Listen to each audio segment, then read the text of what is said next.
welcome to another amazing episode of the OfferIn Podcast, where we talk real problems, real stories, and real solutions in the world of real estate.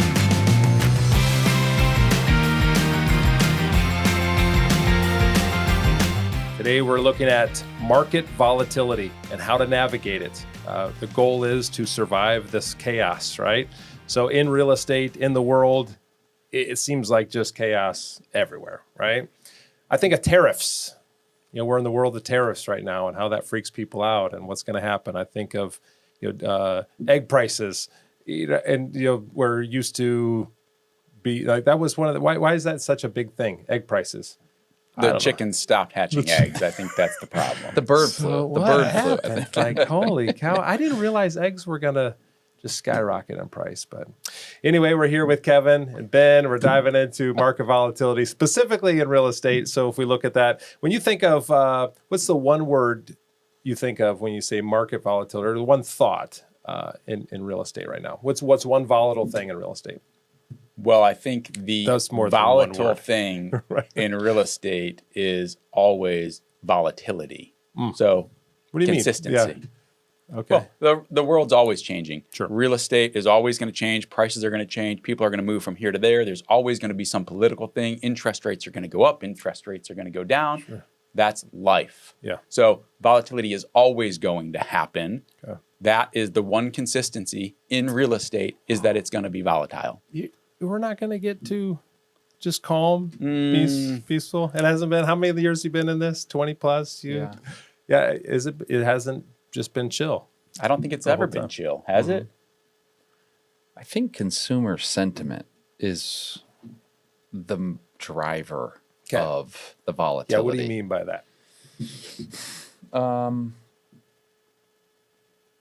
People, when they're confident, maybe the stock market, a lot of it, I mean, a big portion is like the stock market is good. So a lot of people have their retirement account in the stock market. They get their sheet. It looks good. They feel confident or prices are going up. Interest rates are down. Prices are going up. I should be getting into real estate. Like the last episode, we talked about there's 9 factors that help you make a decision. People will latch on to a few and then make their decisions. So right now, tariffs, I think gas prices are lower right now, right? So there's actually a positive thing there, but the talk is there's a war, there's a tariff, there's China, whatever. So people are, Elon Musk is too involved, right? Get rid of your Tesla. So people are like, I don't know if I can make a decision right now. I'm not confident about the future. So then it starts to but then they're overly confident at other times. Well, hey, this is going up. It's going to go up forever. Well, everybody knows it's not true, but they act like it is. So that it's like a lag time. It's a lag time. So what's the take on the mortgage rates? Everybody says super high. I got locked in at 2.7 or whatever, 2.1. Yeah. Yeah. Well, they're higher than that. And one day maybe they'll be lower. Yeah. Maybe they won't. Well, but people aren't selling their homes. Not as many people are selling, right? Typically 6+ million homes are sold a year. Right now we're low. Since 1985, we haven't been this low, selling about 4 million houses a year. Interest rates have a big part of that. Well, I think I read something, there was 42 million people that have an interest rate of 3% or something like that. So on the flip side of that equation, though, is we have an all-time low, I think, of people in the trades, and the cost of building materials and everything is up. So people are, even that's volatile. It's I'm going to stay here, but man, if I want to put on a new thing, it's super expensive to do that. So, there's and people keep getting divorced and dying and having babies. And, everything's happening. So there's a log jam, but stuff still keeps going. So I think it's, even stock traders would say you buy on your way up and you buy on your way down. They're always interacting with whatever it is today. And it kind of goes up, down, up. I think the way you mitigate volatility out of that is actually knowing what you're buying. Like if you buy let me give you a bad example, a Ford Focus. I remember when they used to make those, like the engines would practically fall out of those things, right? I didn't know that. Well, they were terrible. They would rust out. I think they redid them. Now they call them something else. Sorry, Ford. Fusion. Which I think the Fusion's a little better. But the Ford Focus was like, they would rust out and whatever. So if you're putting a big investment into a Ford Focus versus if you were putting that same money into, say, like a Toyota. I know they had a rusty bed problem a while back. But like Toyotas just go forever. I mean, they legit do. So he's clearly a Toyota guy. My family was a Ford family. My grandfather was there for 40 Chevy, years. Fine, the Chevy Cobalt or whatever. It was a Chevy Cobalt, whatever. Like if you know all the factors of what you're doing, you can still make a great investment into a piece of real estate regardless of where the market is at. Mm-hmm. But that's separate from, that's like getting it's education, it's knowledge, it's understanding of all the factors actually reduces the volatility in a volatile environment. So check this out. Like when you think of the volatility and what's happening in the market, back in the 1960s, 1964, they came up with this business management model, essentially is what they call it, but it's people, process, technology. They call it the golden triangle. So the golden triangle, all three of these pieces lean on top of each other. So taken from that car example, you have the engine, which is the technology that makes something run. You have all the wiring, the mechanics, those components. That's the process. And then you have somebody sitting in the car, driving the car. That's the people. So when you're looking at it, people, process, technology in that order. So the idea of this business management principle is that builds structure. It builds, when you're looking at problems, i.e. market volatility, you have people. Those people, to be effective, you have to have process to support those people, and then ultimately technology to support the process, then supporting the people. So I would say, looking at that concept from market volatility as a real estate agent, people, process, technology, right? So thinking about these things. Kevin, you have a successful brokerage. How are people part of that? We actually just discussed offline, some of that this morning, having the right people around. But share with me like some examples of how in the chaos, people have been a big part of that. Well, I'll give you a quote that we just got from somebody. We have what's called a digital agent package, which is a little bit different than a traditional real estate agent. When we work with somebody who hires us for the digital agent package, we never go out to their house. We never meet these people in person. They hire us. We sell their house for them all virtually. We never go there. And so in that, there's a lot of ambiguity in terms of people, the seller of that property not really knowing who we are. Oftentimes they're a little bit afraid, like, what am I really getting here? Can I trust these people? And one of the reasons they do it is because they're saving some money. So that's a thing that they like. But we just talked to somebody the other day. His wife really wanted to hire us. She loved everything we did, loved the branding, loved what we put together, saw our whole process. But he was a little bit on the fence about hiring us. And I got on the phone call with him the other day, and he actually told me that. He said, I was really kind of skeptical about hiring you guys. My wife wanted to. I was kind of like, I don't know about these guys. What's going to happen in this process? But he told me the other day, he said, but I'm a believer now. Everybody I've met from your company is a star. And they've made me believe in your product. So the people he's met has been our administrative person who handles getting all the paperwork signed, our photographer who does go out to the house, and the person who installs the sign. And you think, that's just a menial job, somebody that's going out there to install a sign. And really, that person, though, is showing up with your brand. He's showing up with your colors. He's putting the sign in the right spot. He's introducing himself to the seller. So even that matters. Now, I will say, one time we have put a sign out in the incorrect yard. That was not good. But we corrected that really quick. We knocked on the neighbor's door and apologized. And said, hey, heard you're selling your house. That's exactly right. That was recent, by the way. But all that goes a long way. So the people you have interacting with your clients is very important. And the truth is, some of that you can train for. You can train for skills. You can train how to do something. But if somebody doesn't have the soft skills, that's a really big deal in real estate because we're interacting with people. We're interacting with a lot of money. We're interacting with emotional scenarios often. And so having the soft skills to deal with that's really important.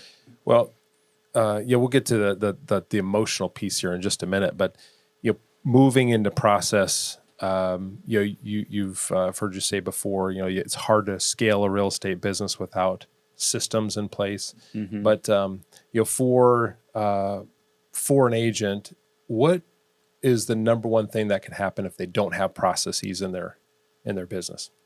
They miss their kids' little league baseball game, and they're not present for it, which is probably one of the saddest things. They don't have boundaries. The process lets you have boundaries. Okay.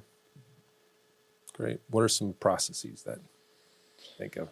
Well, the obvious one. I will make a quick, easy plug for OfferIn here. I was at my kids' little league baseball game this week, and we sold 5 houses. Well, they're not completed yet, but the offers for those houses were coming in, and the software allowed us to. Our clients are. First thing this morning, I texted one of them. I was like, "Hey, how were you so pumped last night because it came in late?" Well, we had listed 4 or 5 houses. We listed 4 houses on Thursday, and usually by Monday is like when they're all going to kind of settle out because people are waiting for people to come over the weekend. And his had no offers on it. So late on Sunday, I'm at the championship game of the Too Much Baseball tournament or whatever, and bing. There it came through. I was like, oh man, it's so good. I'm so excited. I knew the guy was going to be like excited about it. Now, it didn't have all exactly what he wanted, but he wasn't worried all weekend about whether we were doing our job or not. We weren't worried about what he was doing. Yeah. We knew that at the moment that it came that we would have a relevant conversation. So the process of having something in your life to put boundaries around like what's important to you allows for you to then, the technology then ultimately let the technology do the work, right? And then we'll have a 5-minute conversation today, a very valuable, relevant conversation today, not a long-winded whatever. Yeah. Kevin, you've been using OfferIn for a while. What are some of the things that it's done for your business, like from a systematized process perspective? Yeah. Well, we sell a lot of houses. We're going to sell 120 to 150 houses this year. And so being able to be organized with that, to have everything in the same location every time, to be able to see all of the data whenever I need to see it quickly and be able to have relevant conversations when I need to have them with all of the information at my fingertips. It's the most important thing. People say, what is that quote there? 95% and 5%? What's that quote? Yeah. Offers are 5% of what a real estate agent does, but 95% of the value they bring. Yeah. And so when we're interacting with offers, that is the one spot everything boils down to this moment. It's like the pinnacle area. You've done all this work. You've gotten the photography. You've listed the house. You've fielded all incoming questions.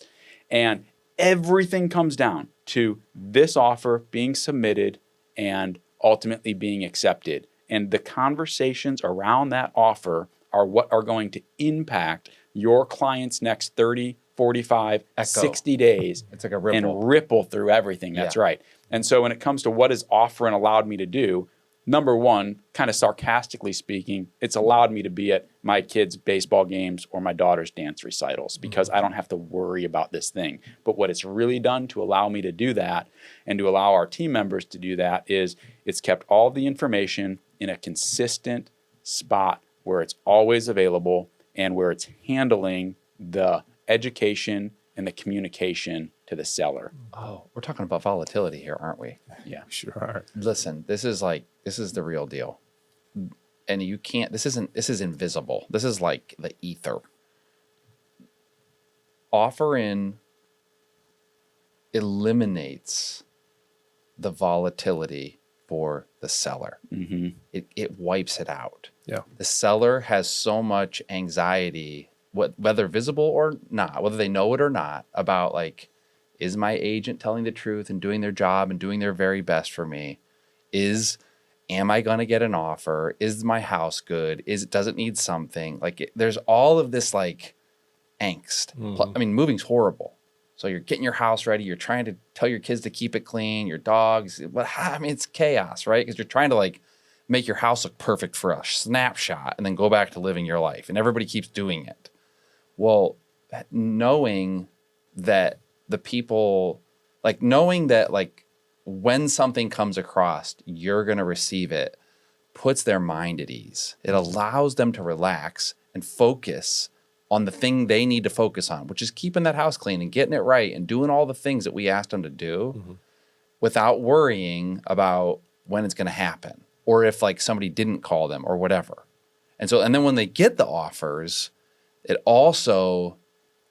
secondarily releases the chaos because it's on their time, in their space at 10 o'clock at night, at 3 in the afternoon, when they have time. So it's almost just like that. It's taking the pressure out of this thing so that we can have calm minds to actually make great decisions. What it does not do at all is eliminate the need for expertise real estate agents. These people do not understand all the details. I mean, some of them do kind of, but not really.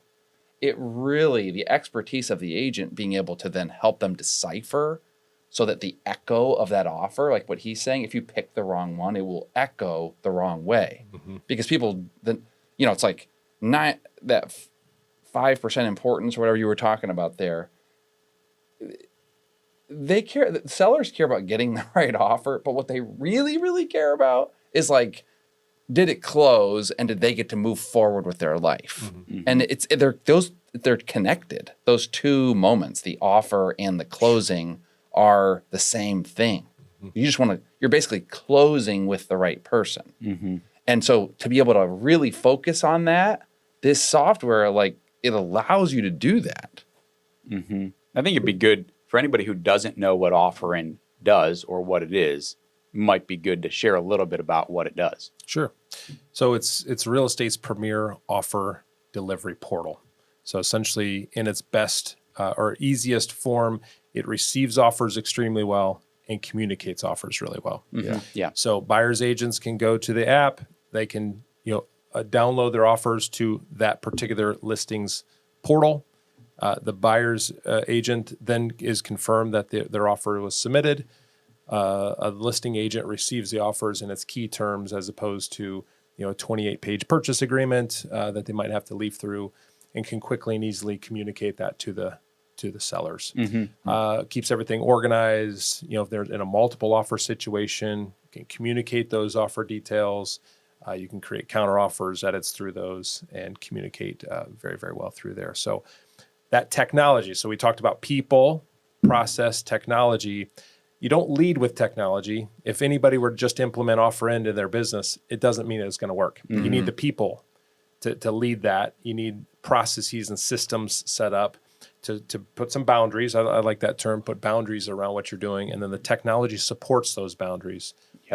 So from that perspective, OfferIn's extremely powerful. I did want to dive into the emotional management thereof. You spoke to that a little bit, but yeah, Kevin. Well, I think, this conversation is about market volatility and really how do you thrive as a real estate agent or a real estate brokerage in market volatility.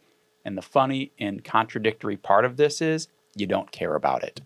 The truth is the people who survive and thrive and do very well in market volatility are the people who have built strong foundational businesses built on people, process, and technology. And those people, those businesses are going to thrive in whatever market that they're living in. Absolutely. And so, water cooler talk in the real estate industry is always about interest rates, about tariffs, about politics, about this thing, about that thing. The truth is, from our perspective, we don't really care. We're going to thrive. We're going to build a great business. And any real estate agent who's doing a great job and wants to do that, the truth is they don't really care about market volatility.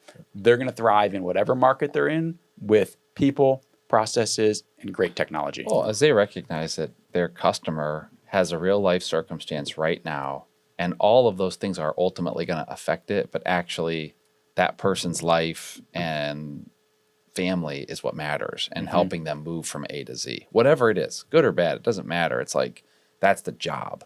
And so that happens no matter what.